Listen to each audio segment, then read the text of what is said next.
After the fall of France, Germany moved to complete her fortress Europe for the coming war with Russia. Breaking the fortress walls were the Balkans, open to British invasion, a threat to the German flank.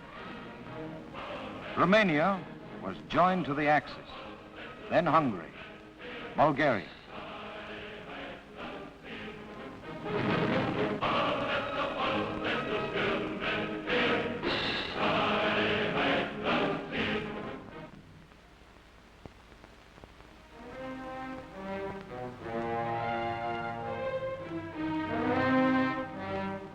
Italians struck at Greece and were thrown back. Britain sent forces to bolster the Greeks, hoping to carry the war from Africa to Europe.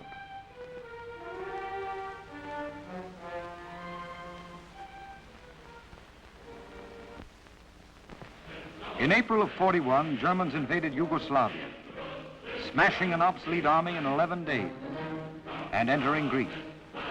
Through terrain considered impossible, the Germans split the Greek army and the British forces, pushing the British back to Piraeus and Corinth, and evacuation.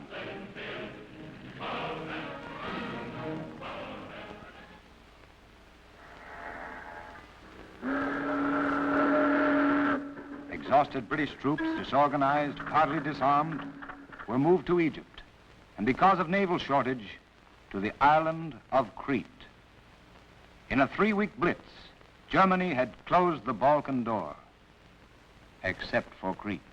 From this island, the Luftwaffe could strike to the south, at the British sea routes, Egypt and Cyprus.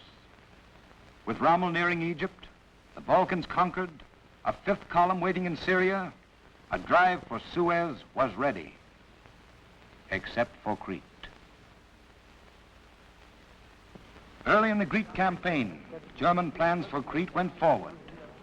In greatest secrecy, special air equipment, special air invasion troops were rushed from Germany. Attack was coming. Crete prepared a defense. In 5 months preceding, under 5 different commanders, preparations had been spotty because of indefinite plans for Crete. In April, command came to General Weston of the Marines, who planned a hurried defense. In the garrison were 3,500 men from the 14th Infantry Brigade, with attached artillery, other units. Evacuation brought 14,000 British, New Zealand, Australian troops, and 10,000 irregular British Empire troops, Palestinians, Cypriots, various others, mostly unarmed, untrained, and a disciplined small force of Greeks. A total of 27,500 defenders. Left behind in Greece was nearly all the heavy equipment. Most troops had rifles, other small arms, some Bren guns, AT rifles, machine guns. There were in all 49 Italian field pieces with little ammunition, some without sights.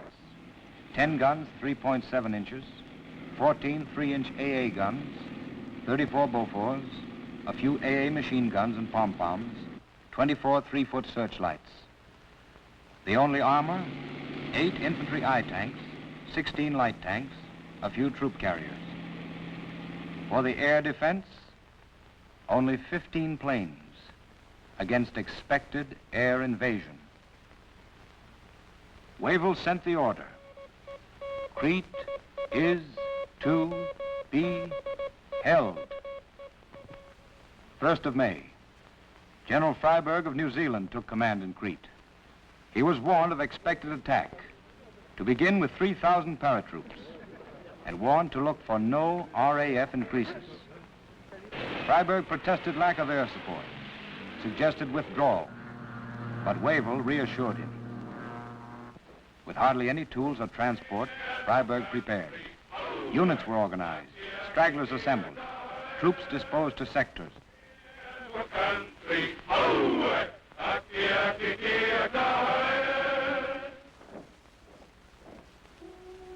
Crete is 160 miles long, 7 to 30 miles wide, and very mountainous, up to 8,000 feet.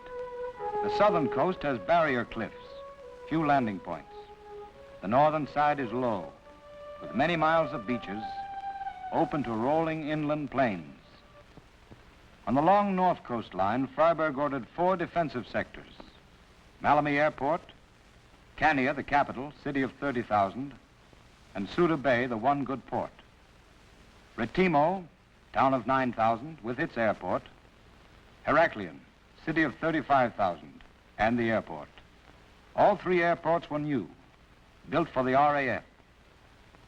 Landings were also possible on beaches, near the roads, and on the plain. Linking the principal defenses ran the island's one good road.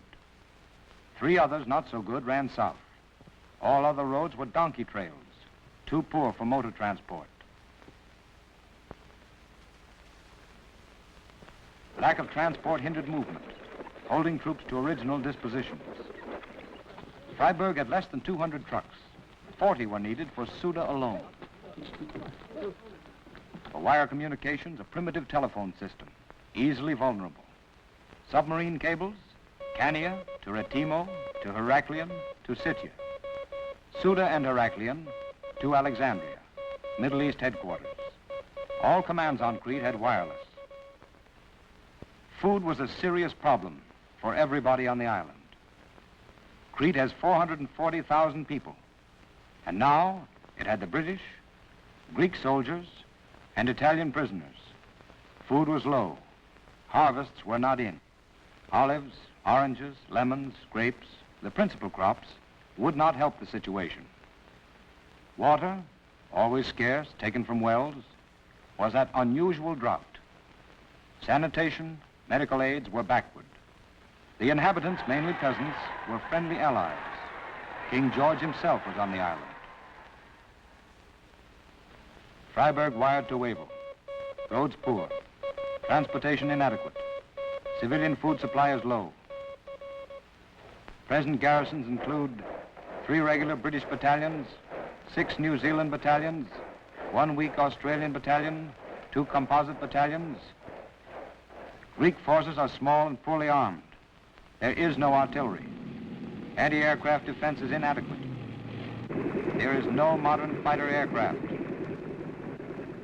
At Malmö Airport, Freiburg placed 3 New Zealand brigades, 5th, 10th, and 4th. 2 companies of engineers, a small cavalry force, with 2 I-tanks, 10 light tanks, 10 Italian 75s, 6 howitzers, AA and CD guns. The mission here, to defend the airdrome, protect the beach, hold an east-west line, and be ready to counterattack, guarding the heights to the south and Cania from the west.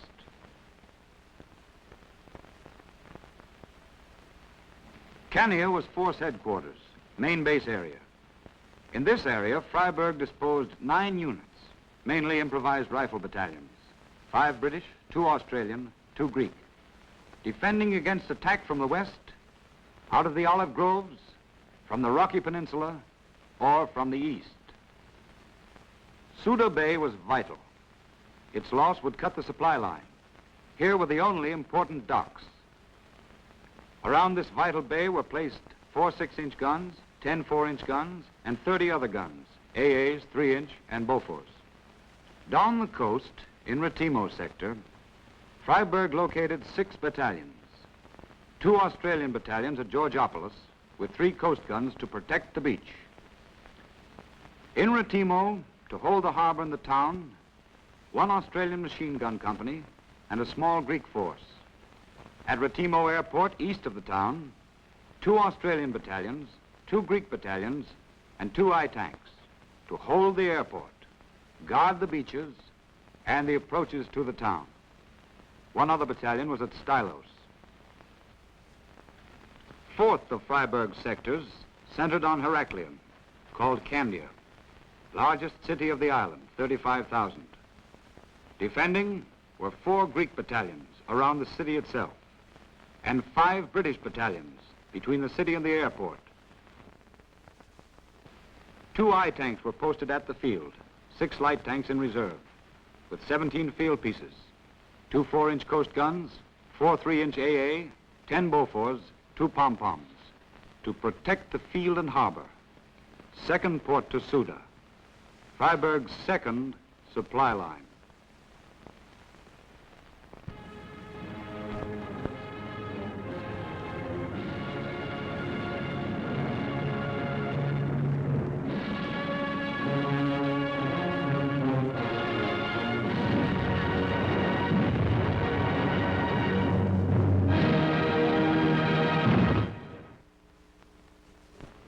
Even before the fall of Greece, the Germans were building airfields, rushing supplies for the Battle of Crete. Flying Corps 11 and 8, secretly assembled in Bulgaria, Romania, moved down to the forward bases in the last days before invasion. At Tanagra, gliders and tow planes. At Moloi, Melos, Scarpanto, within 100 miles, dive bombers and fighters. Twin-engine fighters within 200 miles. Bombers, transports, reconnaissance, all within 250 miles of Crete. Flying Corps 11 had 3 components. Glider troops, 750. Parachutists, 10,000. Air landing troops, 5,000. Adding the troops to come by sea, 7,000, made just under 23,000, which with later additions almost equaled the defenders. German aircraft, 280 bombers, 150 dive bombers, 90 twin-engine fighters, 90 single-engine fighters, 40 reconnaissance planes, and 650 transport craft. German aircraft, 1,300.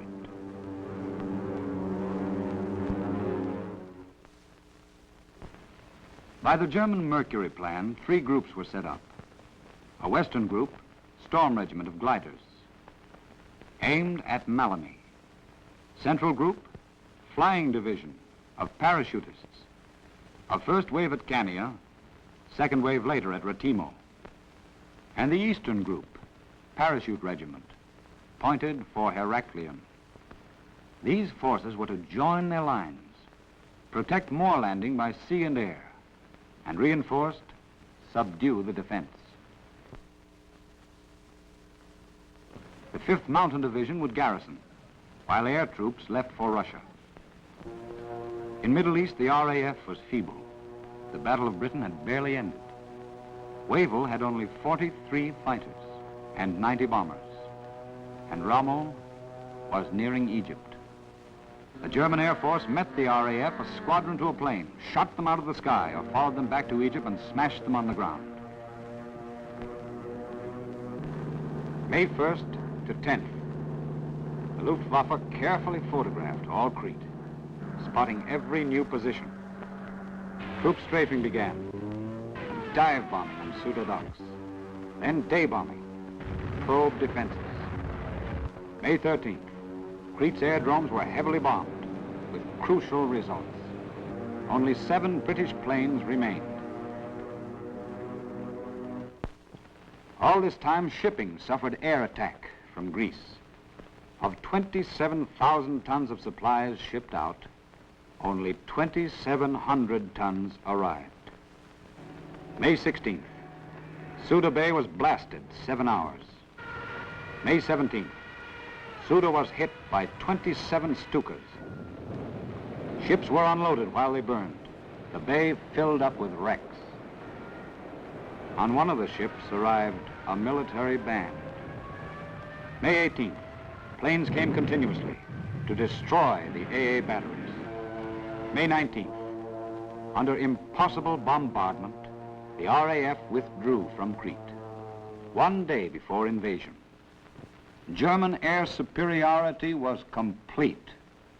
An army without a single plane faced an airborne, air-supported army for the first time in history.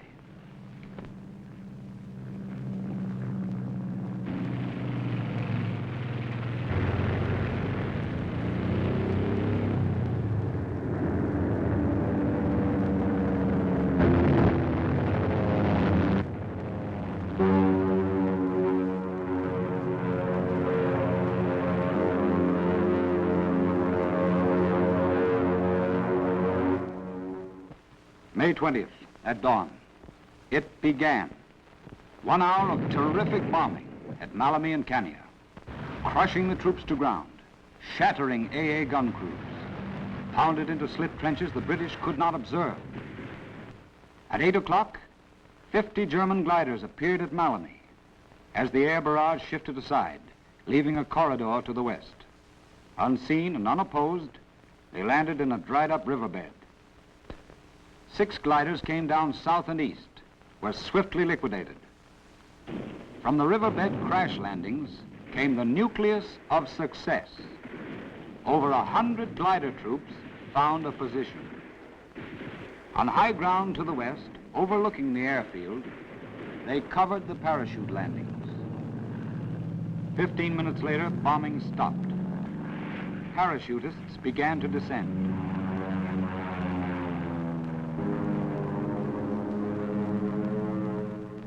Many came down east of the riverbed, were rapidly wiped out. But those who landed west, protected by the glider troops, formed for attack. Troop transports followed, Junkers 52s, crash landing on the field and beaches.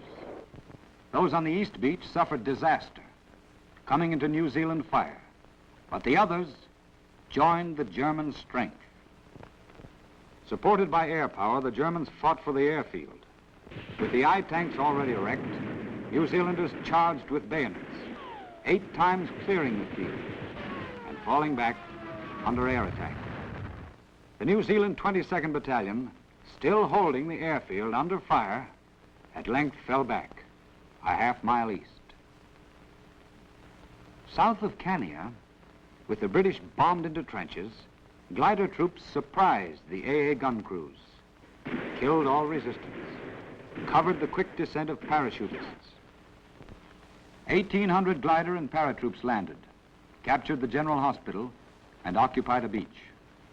But the 4th New Zealand Brigade struck back, mopped up the entire force, except for isolated pockets. On the peninsula, the glider attack failed through bad luck in landing, no air support, and changing of British positions. This force was killed off, except for one small pocket. In the afternoon, the second wave of parachutists came. At Retimo, 170 transports dropped 1,700 paratroops on and east of the airfield, capturing field guns and the I tanks. Australians struck hard, recovered the situation, killed most of the attackers. A smaller landing cut communications at a road fork between Retimo and the field. At Heraklion, near dusk, attack began with the softening up barrage, followed by parachutists. 200 transports dropped 2,000 troops southwest of town and on the airfield. Trying to take the town, they fell to the Greeks.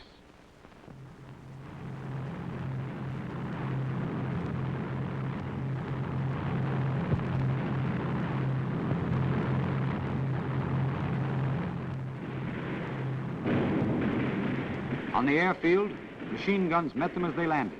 Light tanks ran them down. Most of the paratroops were killed.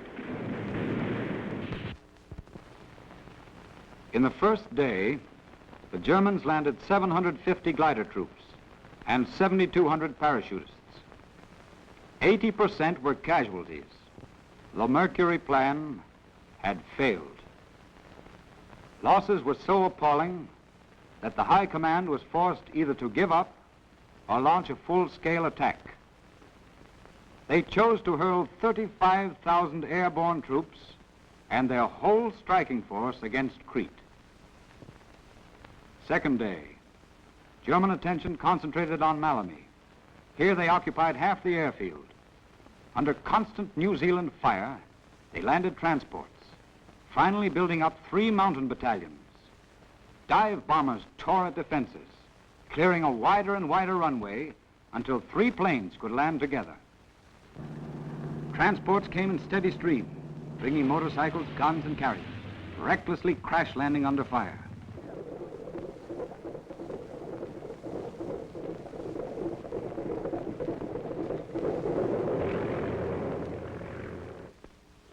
500 paratroops dropped behind the defense. During the night, a German convoy came by sea in native caiques and 2 small steamers. Caught by the Royal Navy, of this force, 2,500 men were sunk. Another convoy was broken the next day. But the following day, the Royal Navy paid for this success. Caught in the straits by 1,200 German planes with no fighter protection whatsoever, the fleet was bombed for 8 hours, sinking 2 cruisers, 3 destroyers, crippling nearly every ship, and driving the Royal Navy to Alexandria at a cost of very few German planes. Land-based planes, unopposed in the air, had shattered a naval force without an air arm. The Germans abandoned sea convoys, resorted to air transport alone.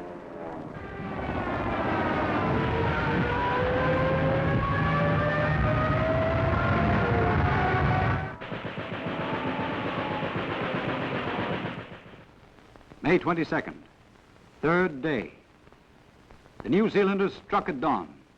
2 battalions fought to the field, withdrew before the air attack.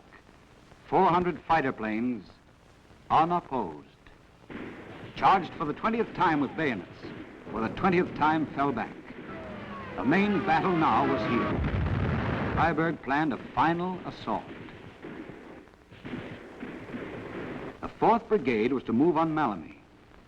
At this point, German paratroop remnants south of the 4th Brigade drove in a wedge, threatening to cut off the 5th Brigade. Paratroops also threatened from the rear. The 5th was forced to withdraw by night to a new defense line, giving Malmedy Airport to the enemy for unrestricted use. May 23rd, 4th day of battle. The troop planes packed Malmedy, multiplying the German strength. A continuous swarm of transports coming to unload and going back for more flew low across the British lines to shake morale. New Zealand losses were 50%. The British were tiring.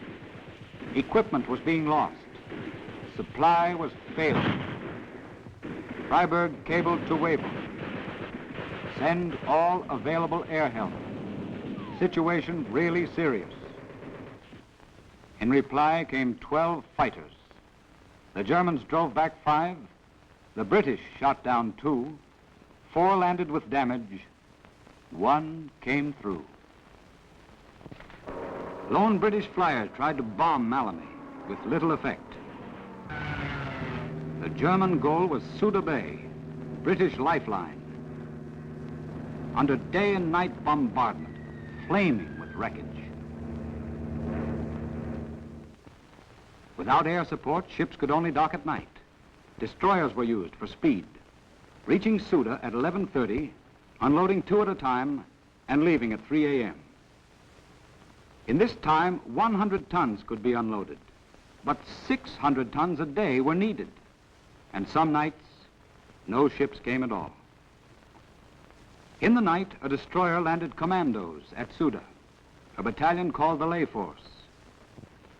May 25th, the Germans broke the line, captured the village of Galapagos. Worn-out New Zealanders, 18th and 20th battalions, came back with the bayonet and took back the town in the greatest effort of the defense. May 26th, Freiburg notified Wavell. I regret to have to report that, in my opinion, the limit of endurance has been reached by troops under my command in Souda Bay. No matter what decision is taken by Commander-in-Chief, from military point of view, our situation is hopeless. The enemy was filtering through the line, units losing contact, communications cracking up. The front was falling apart, breaking on Souda. Freiburg ordered up a British reserve from the peninsula to support the flank during the night unloading at Souda. But the Germans turned the flank and New Zealand troops retired. No messenger could get through to change the order The reserve moved up at midnight. By morning, was behind the enemy lines and soon was lost.